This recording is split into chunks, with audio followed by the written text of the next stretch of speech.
Hey, what's up everyone? Welcome back to the channel. Today we're going to be making the new axes from the Assassin's Creed Valhalla trailer. Let's check it out.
So I have to say I am extremely happy with the way that these two blades came out.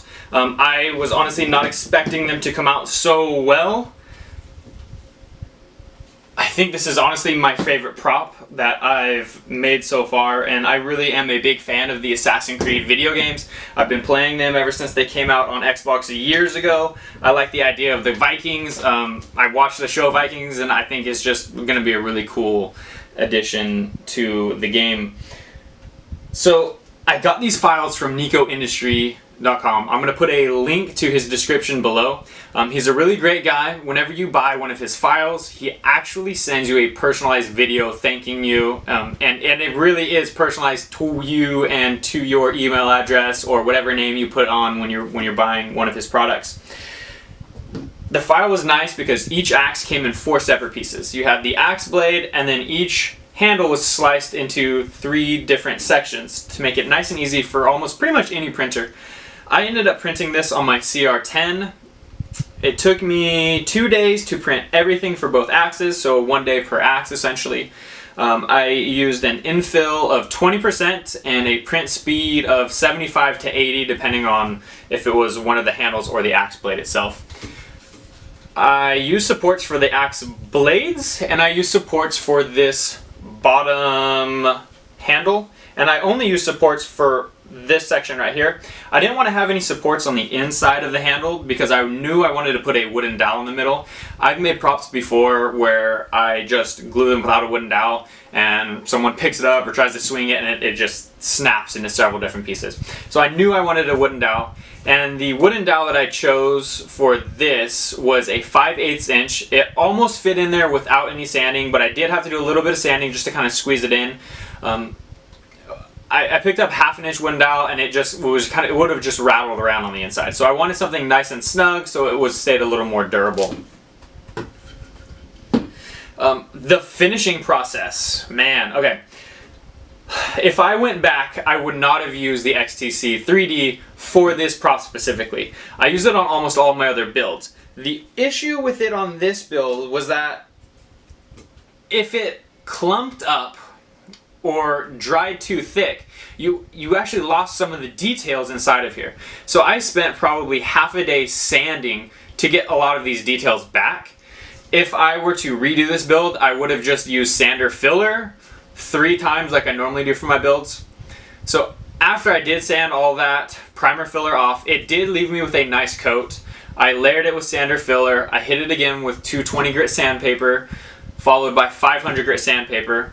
Sprayed it all again, 220 again, 500, and for the final sanding I went all the way to 1000 grit. I really wanted to get rid of all the layer lines. You know, if it had small imperfections, I was okay with that because a lot of these axes probably did have small imperfections, but they wouldn't have layer lines. When painting, I started by just painting the entire thing in a dark gray coat of just acrylic paints. I let that dry and I followed it up by a wash. And what a wash is just I mixed black acrylic paint with water, stirred it up, and I basically covered the entire axe. And what that does is it gets in all the crevices of the axe and it darkens them. And then what I did was just took a paper towel and wiped over the top to kind of bring up that shine.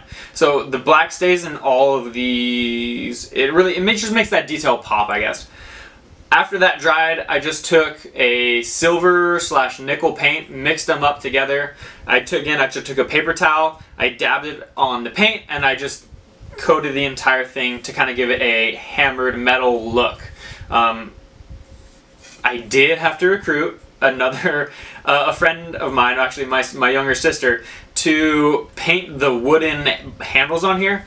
I thought about using real wood, but again, I wanted that wooden dowel to go in there and fit perfectly to hold this together really well. She's an amazing artist. I don't have those skills, and so I think she was really able to make that look like wood on the middle of that.